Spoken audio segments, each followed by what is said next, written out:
No politics, only vision అంటున్నారు CM Chandrababu. సొంత నియోజకవర్గం కుప్పం అభివృద్ధి కోసం విజన్ డాక్యుమెంట్ ఆవిష్కరించారు. ఎవరైనా కుట్రలు చేసి అడ్డుకోవాలని చూస్తే తోకలు కత్తిరిస్తారని హెచ్చరిక జారీ చేశారు. చంద్రబాబు కుప్పం తొలి రోజు టూర్లో ఇటువంటి హైలైట్స్ చాలానే ఉన్నాయి. బెంగళూరు నుంచి హెలికాప్టర్లో సోమవారం మధ్యాహ్నం 1 గంటకు కుప్పం చేరుకున్నారు సీఎం చంద్రబాబు. స్థానిక టీడీపీ నేతలు ఘనంగా స్వాగతం పలికారు. ద్రవిడ యూనివర్సిటీ ఆడిటోరియంలో జననాయకుడు పేరుతో జరిగిన కార్యక్రమంలో స్వర్ణకుప్పం విజన్ డాక్యుమెంట్ ను రిలీజ్ చేశారు. రాబోయే రోజుల్లో కుప్పంను ఎలా అభివృద్ధి చేయాలి, ఇందుకోసం ఏటా ఎలాంటి పనులు చేపట్టాలి అనే అంశంపై సమగ్రమైన ప్రణాళికలను కుప్పం ప్రజల ముందుంచారు. తర్వాత నడుమూరు గ్రామంలో ఇళ్లపై ఏర్పాటు చేసిన సౌర విద్యుత్ పైలట్ ప్రాజెక్టును ప్రారంభించారు. సోలార్ ప్రాజెక్ట్ లబ్ధిదారులతో ముఖాముఖిగా మాట్లాడారు. సాయంత్రం సీగలపల్లి గ్రామంలో ప్రకృతి సేద్యం చేస్తున్న రైతులతో సమావేశమయ్యారు సీఎం చంద్రబాబు.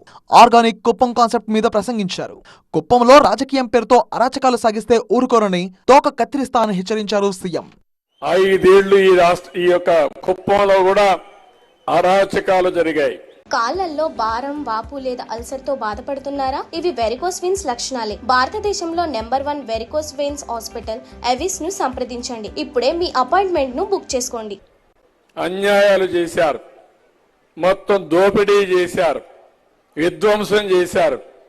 నేను ఇప్పుడు ఒకటే వార్నింగ్ ఇస్తున్నా, మన నియోజకవర్గంలో ఎవరైనా తోక తిప్పితే తోక కట్ చేస్తా.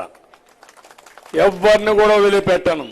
మీకు చేతనైతే సహకరించండి, లేకుంటే ఇంట్లో పడుకోండి. కానీ మేము యజ్ఞమారిగా చేస్తామంటే రాక్షసుల మాదిరిగా వచ్చి అడ్డుపడాలంటే మాత్రం తాట తీస్తాం తప్ప వదిలిపెట్టమని కూడా హెచ్చరిస్తున్నా.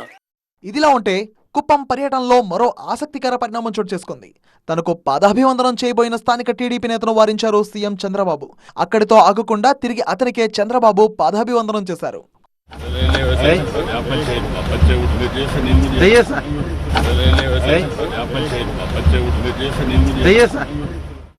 మొదటి రోజు పర్యటన ముగిశాక కుప్పం R&B అతిథి గృహం చేరుకున్నారు. రాత్రికి అక్కడే బస చేస్తారు సీఎం. రేపు 7వ తేదీ కుప్పం తెలుగుదేశం కార్యాలయంలో నేతలు కార్యకర్తలతో సమావేశమవుతారు. మధ్యాహ్నం కంగునూడి గ్రామంలో శ్యామన్న విగ్రహాన్ని ఆవిష్కరిస్తారు. తర్వాత 8వ తేదీ మోదీ పర్యటన నేపథ్యంలో విశాఖ వెళ్తారు సీఎం చంద్రబాబు.